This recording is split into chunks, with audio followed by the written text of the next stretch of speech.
प्रिय माता और बहनों, नमस्कार। स्वागत आपका हमारी चैनल भक्ति के बाद में। आज हम आपके लिए लेकर आए हैं सत्यनारायण भगवान की कथा यानी तीसरा अध्याय। सूत जी बोले, हे श्रेष्ठ मुनियों, अब आगे की कथा कहता हूँ। पहले समय में अलकामुख नाम का एक बुद्धिमान राजा था। वह सत्यवेक्ता और जितेंद्रिय था।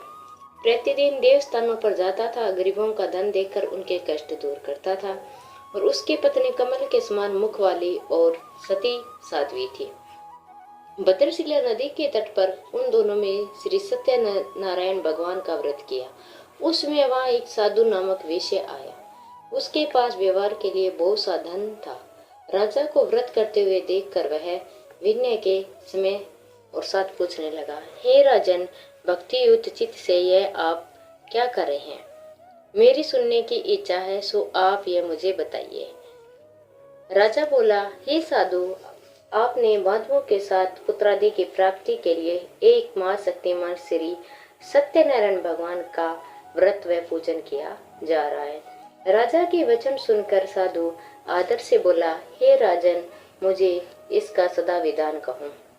मैं भी आपकी कथानुसार इस व्रत को करूंगा और मेरे भी कोई संतान नहीं है और इससे निश्चय ही होगी। राजा ने सब विधान सुन व्यापार से निवृत्त हो वह आनंद के साथ घर गया। साधु ने अपनी स्त्री से संतान देने वाले इस व्रत का वर्णन सुनाया और कहा, जब मेरी संतान होगी तब मैं इस व्रत को करूंगा। साधु ने ऐसे वचन अपनी स्त्री लीलावती से कहे। एक दिन उसकी स्त्री लीलावती पति के साथ आनंदित हो गई और सांसारिक धर्म में प्रवृत्त होकर श्री सत्यनारायण भगवान की कृपा से गर्भवती हो गई तथा 10वें महीने में उनके एक सुंदर कन्या का जन्म हुआ। दिनों दिन वह इस तरह बढ़ने लगी जैसे शुक्ल पक्ष का चंद्रमा बढ़ता है। कन्या का नाम कलावती रखा गया। तब लीलावती ने मीठे शब्दों में अपने पति से कहा कि जो आपने संकल्प किया है उस किया कि सत्यनारायण भगवान का व्रत करूंगा, अब आप उसे करिए। साधु बोला, हे प्रिय, इसके विवाह पर करूंगा। इस प्रकार अपनी पत्नी को आश्वासन दे रहा था। नगर को गया। कलावती प्रेत ग्रह में वृद्धि को प्राप्त हो गए। साधु ने जब नगर में सखियों के साथ अपने पुत्री को देखा तो तुरंत ही दूत को बुलाकर कहा कि पुत्री के लिए कोई सुयोग्य वर देख कर लाओ। साधु की आज्ञा पाकर दूत कंचन नगर पहुंचा और वहां पर खोज और देखभाल कर लड़की के लिए सुयोग्य वाणिक पुत्र को ले आया। उस योग्य लड़के को देखकर साधु ने अपने बंधुओं सहित प्रसन्नचित्त अपनी पुत्री का विवाह किया और उसके साथ कर दिया। किंतु दुर्भाग्य से विवाह के समय भी उस व्रत को करना भूल गया। तब श्री भगवान क्रोधित हो गए और श्राप दिया कि तुम्हें दारुण दुख प्राप्त होगा। और अपने कार्य में कुशल साधु बनिया जमाता सहित समुद्र के समीप स्थित होकर रत्नासुपर नगर में गया और वहां दोनों ससुर जमाई चंद्र केतु राजा के उस नगर में व्यवहार करने लगे। एक बार भगवान श्री सत्यनारायण की माया से प्रेरित कोई चोर राजा का धन चुरा कर भागा जा रहा था। किंतु राजा के दूतों को आता देखकर चोर ने घबराकर भागते हुए राजा के धन को भी चुपचाप रख दिया जहाँ वे ससुर जवाई ठहरे हुए थे। जब दूतों ने उस साधु वेश्या के पास राजा के धन को रखा देखा तो दोनों को बांध कर ले गए और प्रसन्नता से दौड़ते हुए राजा के समीप जाकर बोले, ये 2-4 हम पकड़ कर लाए। देखकर आज्ञा दे। तब राजा की आज्ञा से उनको कठिन कारावास में डाल दिया और उनका धन छीन लिया। श्री सत्यनारायण भगवान के श्राप द्वारा उनकी पत्नी भी घर पर बहुत दुखी हुई और घर पर जो धन रखा था चोर चुरा कर ले गए।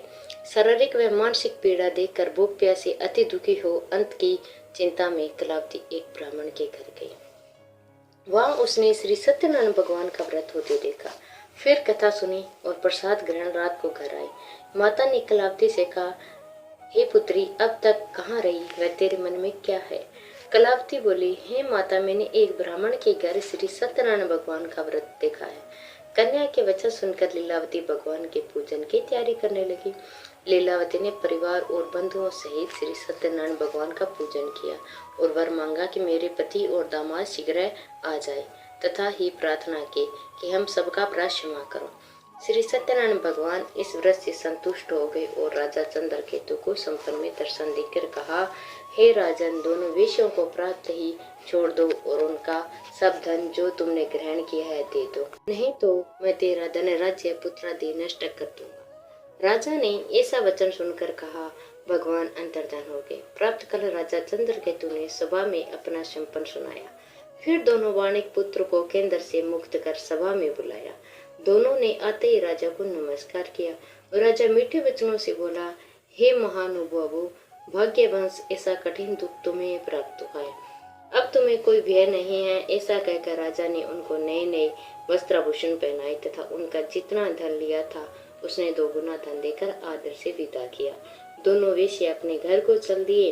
अति श्री सत्यनारायण व्रत कथा तथा तृतीय अध्याय संपूर्ण। श्रीमन्नारायण नारायण नारायण भजमन नारायण नारायण नारायण। श्री सत्यनारायण भगवान की जय।